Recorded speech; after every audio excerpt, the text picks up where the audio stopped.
We are in Likutey Moharan, Torah Yud Tet, Torah 19, Seif Dalit, part 4. This Torah is called Tefilah leChavakuk. And Rabbi Nachman is explaining to us in this Torah a tremendously powerful process. It's kind of like a map through which a person can learn the process that he needs to go through in order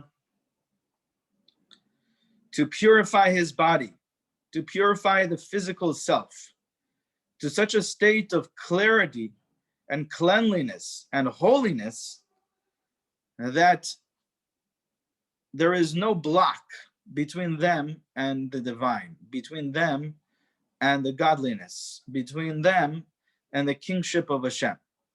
And Hashem obviously has ultimate power and influence over everything, right? There is one perspective, there's one way of seeing the world.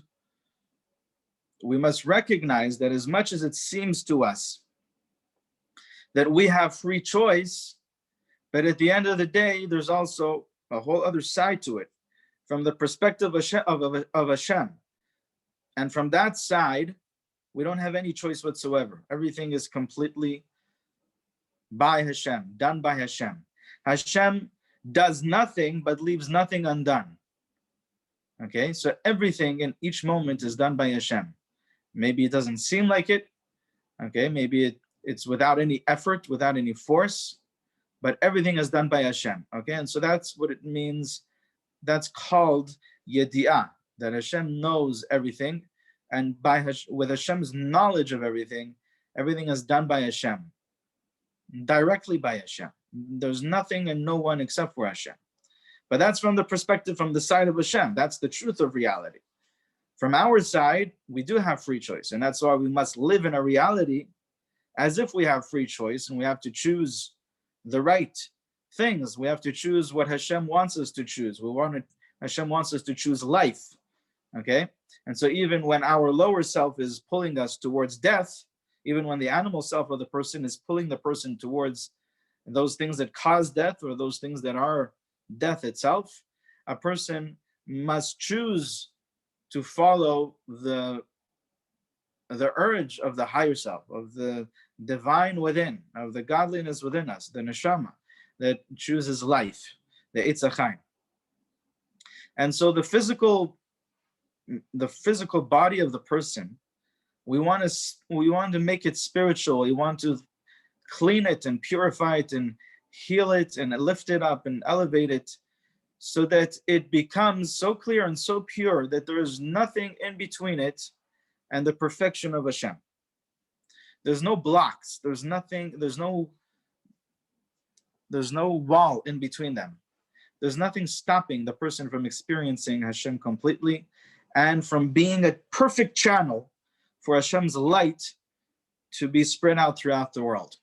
And so just as Hashem is completely in control of everything and completely the power to influence and the power to control is complete and perfect by Hashem, when a person has lifted up his physical self through this process that we're learning in this Torah to such a state of holiness that there's nothing blocking the person's being in this physical world and the source of that soul, right? The source of the soul is Hashem.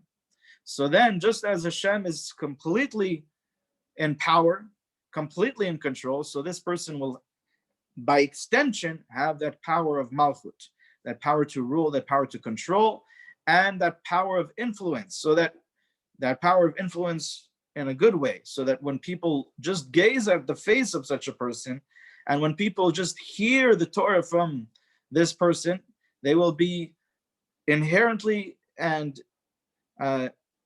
internally motivated, intrinsically motivated, and guided through the process of teshuvah, to rectify themselves, to purify themselves, to recognize whatever aspects within themselves need to be healed, need to be fixed, and that those aspects are right now not perfect, and they will be intrinsically motivated to heal that and to fix that and to rectify that and to come to that state of teshuvah, to return to Hashem, to return to the state of perfection. And so this is why it's so significant, Rabbi Nachman tells us, to hear Torah directly from the tzaddik, because the tzaddik has gone through this process and he has become so pure and so clear. He's like a mirror. And just by gazing at his face and just by hearing Torah directly from him, you will be influenced and guided and helped intrinsically through the process of returning to that state of perfection. Okay, and so Rabbi Nachman explains that this process is based on the understanding that we have the greatest power within us is the power of the brit. The brit is the power that connects us to Hashem, connects us to the godliness, to the divine one. Okay, and so the brit is made up of two components. The brit is made up of purity of speech, holiness of speech, perfecting the holy language. Okay, that's what it is. Lashon HaKodesh, Shlemut Lashon HaKodesh. And that means that every word that you're saying, all your speech, and the way that you're using your language to communicate is constantly in conversation with Hashem. And so you're constantly calling out to Hashem, either requesting from Hashem or thanking Hashem. In a higher level, a person comes to a point where it's all thanking Hashem. It's completely thanking Hashem. Okay, that's going to be in Olam Haba. But that's the higher component. That's one of the components, one of the two components of the brit, of our connection to Hashem, our connection to the infinite source of the whole universe, is through the perfection of holy language. Perfecting our speech so that our speech is so holy, it's constantly connected, directly connected to Hashem and to Hashem's Torah. Hashem's Torah is Hashem, right? Hashem's Torah is just a reflection of Hashem's will, Hashem's desire, Hashem's consciousness. And so when a person is constantly speaking Torah and his awareness at that time is that he's speaking the Torah of Hashem, then that's also perfection of holy language, perfection of holy speech. And the second component is purifying a person's sexuality to a state of holiness, where a person's sexuality is completely channeled in a way of creating for the sake of glorifying Hashem's name. Okay? And so these are the two components that make up a perfect connection to Hashem, a perfect connection, a clear connection to the Eitz HaChaim. Eitz Chaim Hila Machazikim Ba. It's a tree of life to those who are connected to it, who are holding on to it. And that connection to the tree of life, the ability to receive all your nutrition from the tree of life, is to the degree that you have rectified these two aspects. And one of them complements the other, as we explained. To the degree that we purify and make holy our speech, so that our speech is constantly conversation with Hashem, glorifying Hashem's name, praising Hashem, speaking to Hashem, calling out to Hashem, that's the degree that a person will merit that their sexuality will be purified and holy, become holy, so that it's constantly channeled in a way of creating for the sake of glorifying Hashem's name. And to the extent that a person has purified and made holy their sexuality, so that it's constantly connected to Hashem and channeled in the right way, in the holy way, that's the degree the person will merit that their speech will be constantly holy speech, constant conversation with Hashem. Constantly, the speech will be constantly to glorify Hashem's name, channeled in a way to create glory for Hashem's name, to increase the glory for Hashem's name, to increase the honor of Hashem, to increase the awareness and the recognition of the significance of Hashem. And so each one of these is complementing the other. And Rabbi Nachman explains to us that when you have purified and rectified these two elements, these two components of the brit, of your connection to Hashem, and now you are clearly included in the tree of life, So the way that you do that is by purifying and rectifying and fixing the tree of knowledge of good and evil. Okay, and so that's the model that he gives us. He calls it the three women. We have the three women, the wise woman, the woman of valor on the right side. You have the woman of foolishness, which represents the primordial serpent on the left side. And then you have the woman of intellect in the middle, who can be either Isha Maskelet, a woman who gives understanding, who gives intellect, who enlightens us, or she could be also Isha Mishakelet, the same letters, just pronounced differently, a woman of destruction. And that middle woman represents the tree of good and of knowledge of good and evil. And the woman of valor represents the tree of life, and the woman of foolishness represents the primordial serpent. And they also, the woman of valor represents the side of holiness, the Olamot Dikdusha, right? The Adam Dikdusha, as the Arizal would call it, the man of holiness, because the man just is a model, it's a system in the form, metaphorically, in the metaphorical form of a man, of 10 sefirot. And so that's the side of holiness. And then you have Adam Belial de Kelipat, which that's the way the Arizal would call it. Okay, the man of evil from the side of the Kelipat. That's the primordial serpent. It's also called a man because it's also made up of this metaphorical form of 10 sefirot. And then you have the Kelipat nogah in the middle. And the Kelipat nogah is made up of good and bad elements. It's a mixture of good and bad elements. And it's in the middle, in the mid-ground, in between the side of holiness and the side of Kelipat. And it's through this Kelipa of nogah, it's still called Kelipa.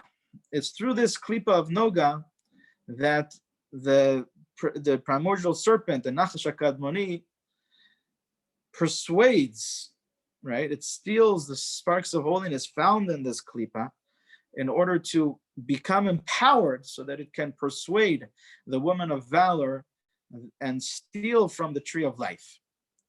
Okay? Steal from the side of holiness. It steals from the tree of life through this mid-place. It just causes that more sparks would fall into this place of nogah. And then those sparks are taken swollen up by the primordial serpent. And so when a person has selected the truth from the false, the good from the bad, with his awareness, with his consciousness, with the way he's living his life, by fulfilling Torah and mitzvot, by fulfilling the will of Hashem, such a person has perfected the speech so that his way of using the speech, the language of Targum, which is the language which is representing this midpoint, this Kelipa of nogah, Targum, the Aramaic language, which was used to translate the Torah, is a mixture of good and bad. And when a person is using it for the good, and a person is selecting the good aspects from the negative, taking the good aspects, empowering them, using them, and leaving the bad, then such a person has lifted up the good from the bad in the Kelipa of nogah, and he has separated the primordial serpent. He has put a wall, so to speak, so that now it cannot use this midpoint to steal any sparks. And this person has taken those sparks and brought them back to the side of holiness. And those sparks that he brought back to the side of holiness have now perfected the woman of valor, the Lashon HaKodesh, the holy language. And that's what it means, perfecting the holy language. And such a person now in mid-state, in the tree of knowledge of good and bad, such a person has cleaned and purified and selected the good from the bad, the truth from the false, so that there's no falls, no illusions of sheker can cause this person to fall, because a person sees right through all of that sheker, right through those illusions. He sees directly the clear truth, okay, because such a person has perfected that place and selected the good from the bad and perfected the holiness of the holy language of Lashon HaKodesh. And so Rabbi Nachman explains to us as well that there are three main ways of categorizing the different types of consciousness, different states of consciousness that a person goes through. And one of them is definitely when a person is awake, the awake conscious state. And in such a state, a person has the greatest experience of consciousness in the awake conscious state, and the greatest experience of life, being alive, because he's conscious of being alive, he's conscious of being awake. And then there's the opposite side, and the opposite side is when a person is dead, and that's the least amount, there's the least amount of consciousness in a person's body at that time. And then there's the mid ground when a person is asleep, and so a person has some consciousness in the body, but not so much. It's like the Gemara tells us 1/60th, it's compared to 1/60th of death. And so these three points are also paralleling the three women that we spoke about, or the three aspects that we keep on speaking about. The wakeful consciousness state, when a person is awake and conscious, that represents the tree of life. That represents the woman of valor. Okay, that represents living. Okay, and then you have the opposite when a person is dead, that represents the primordial serpent. And then you have the mid-ground when a person is asleep, and this is called Tardemah. And Tardemah, says Rabbi Nachman, has the same numerical value as Targum, as the Aramaic language, which is what we use to translate the Torah, because it represents this midpoint. It represents this mid-state in consciousness where a person is asleep, and there is some level of consciousness in the person, but not much. It's kind of like the subconscious state of a person, where there is consciousness there, but you're unconscious of that consciousness. That's what subconscious means. You're unconscious of that consciousness. And so Rabbi Nachman explains that when a person has rectified this tree of knowledge of good and evil, this midpoint, then a person has come to a place where their sleep state, which is representing this midpoint, has also been cleaned and purified, the good from the bad, the truth from the false. And therefore, when a person who has perfected that, cleaned that, such a person that has this, what we call tikkun hayesod, tikkun brit, he has cleaned and purified his sexuality and elevated it to a state of godliness, of a holy sexuality, and he has cleaned and purified and elevated his speech, perfected the holy language. Such a person is able to discern the truth from the false in the midpoint, in the tree of good, of knowledge of good and evil, and he's able to discern the truth from the false in the dreams, right? In the dream state, in the subconscious, and he's able to select the good from the bad and empower the good and allow the bad to dissolve. Empower the truth and allow the illusions, the falsehood to just dissolve, fall away. And Rabbi Nachman tells us that this is why Yosef, who had this, he was the ultimate perfection of this holiness that we're speaking about. Yosef represents the brit, he represents the yesod, he represents the holy sexuality and the holy speech, right? He tells his brothers that, see that I'm speaking to you in the holy language, he tells them. So therefore, Yosef also had the ability to properly, clearly see the truth in the dreams. Okay, that's why he was able to properly interpret the dreams. Interpreting the dreams means that the stories in the dreams that don't have any significance, that don't have any truth to them, they fall away, and he's able to see just the truth behind the stories in the dream. And that's what it means to interpret the dream. So that's what Rabbi Nachman is, that's what we're up to here. So let's read a little bit inside. ויוסף על ידי שהיה לו שלמות לשון הקודש, על ידי זה היה יכול לפשר חלמים. כי עיקר החלום הוא בשינה, היינו בתרדמה, ושלמות לשון הקודש הוא על ידי תרדמה, שהוא בחינת תרגום כנ"ל. ועל כן יוסף שזכה לשלמות לשון הקודש, שעיקר שלמותו על ידי תרדמה כנ"ל, על כן היה יודע לפשר חלמים שבתרדמה. And therefore Yosef, that had this perfection of the holy language, he was able to interpret the dreams because dream is in the sleep state, and the sleep state represents Targum, it represents the nogah.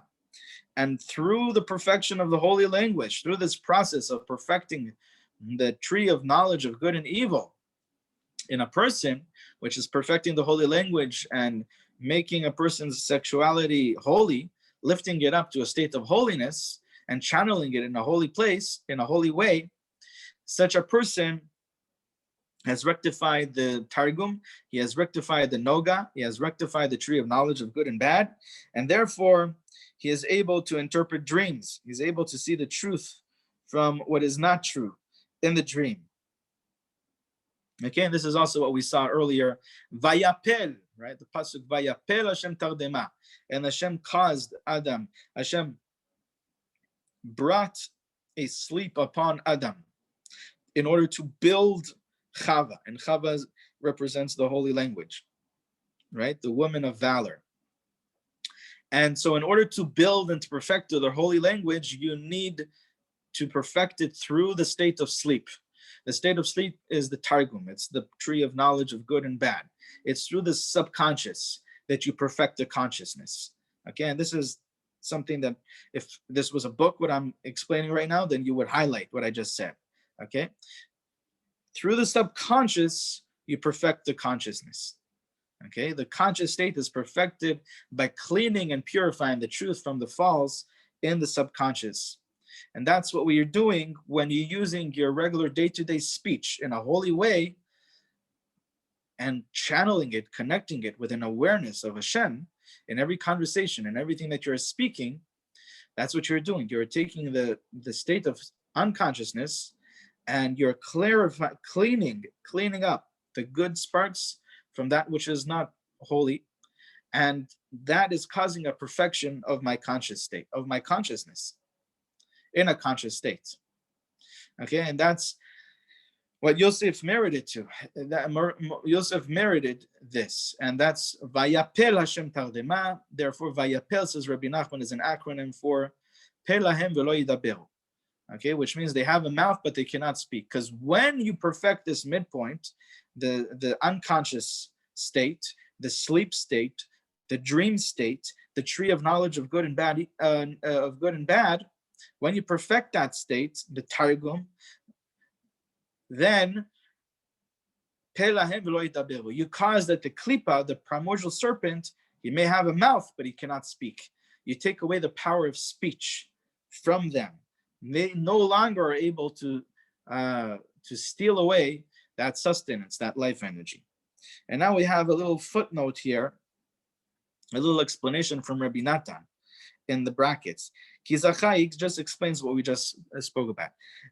כי זכה לברר את בחינת לשון התרגום, את בחינת התרדמה, דהיינו להעלות הטוב שבו ללשון הקודש ולהפיל הרע שבו, שזהו בחינת לשלמות לשון הקודש על ידי לשון תרגום כנ"ל, ועל כן היה יודע לפתור החלום שבשינה בתרדמה שהוא בחינת תרגום, כי היה יודע לברר הטוב והאמת שיש בהחלום, שהוא בחינת תרדמה, בחינת תרגום, כי הוא זכה לברר את לשון התרגום, שזהו עיקר בחינת שלמות לשון הקודש על ידי התרגום שזכה לזה כנ"ל. Basically, this is what we just said, that he was worthy of refining the aspect of Targum, which is the aspect of Tardemah, the sleep state, the dream state, by elevating the good within it and vanquishing its evil, okay? Causing the evil to fall, causing the evil to fall away. And that's how you perfect the holy language, through the Targum. And therefore, he was able to interpret the dreams in the sleep state, in the dream state, because he was able to separate the good and the truth from within the dream. Okay, because he was able to separate the good from within the Targum. Okay, which is exactly how you come to that state of perfection of the holy language, which is what Yosef had in the greatest way.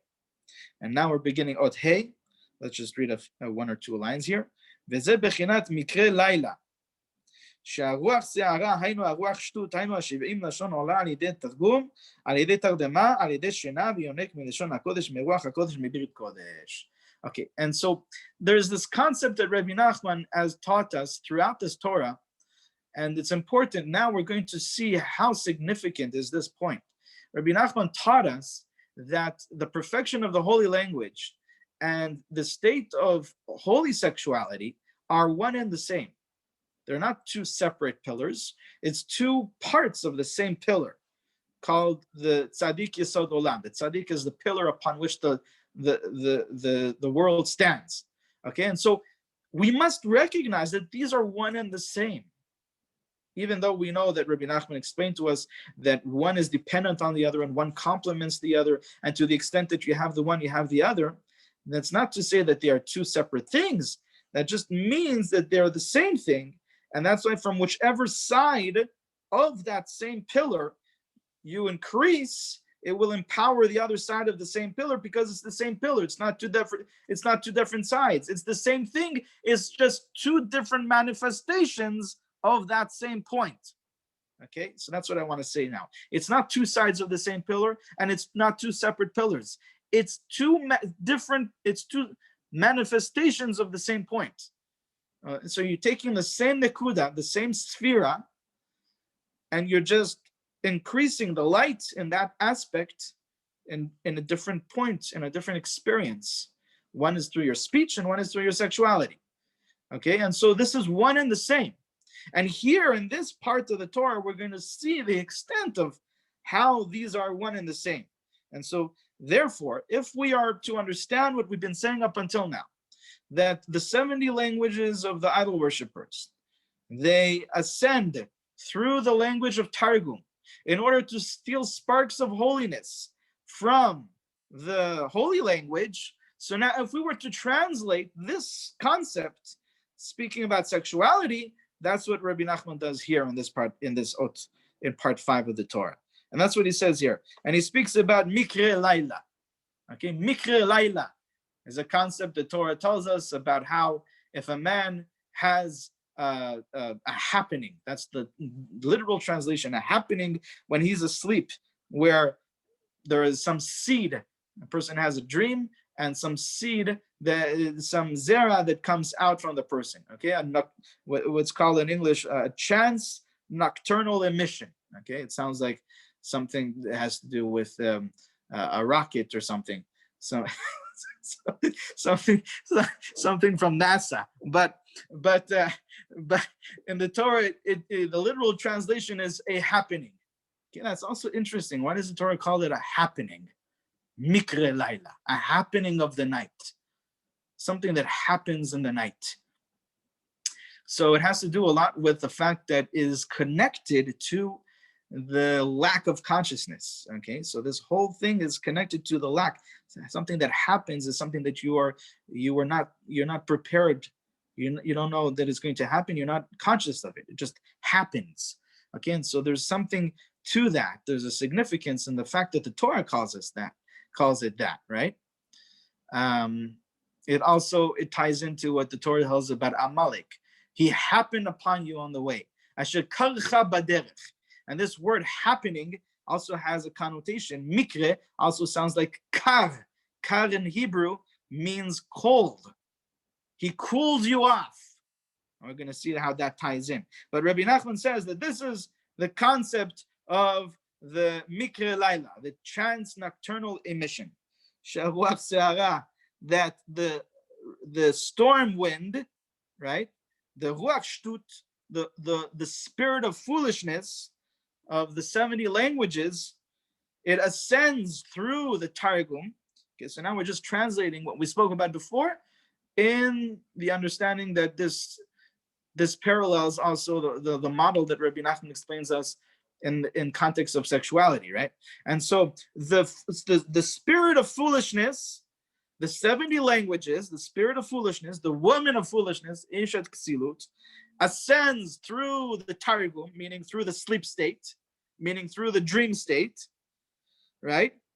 And steals away sparks from the holy language, from the Holy Spirit, from the Ruach HaKodesh, from the Brit Kodesh, from the Holy Brit, from the sexuality of a person. And that's the seed that is lost, okay, through that. Because says Rabbi Nachman that through the perfection of the holy language, a person will come to a point where he cools off the heat, the lust. Remember, we spoke about the burning furnace of lust for immoral, illicit sexual behavior. And a person needs to cool that off. A person needs to extinguish that fire. And Rabbi Nachman taught us earlier in the Torah that we extinguish that fire through the holy language. Okay? And so through the holy language, a person would dissolve that burning fire of immoral sexuality.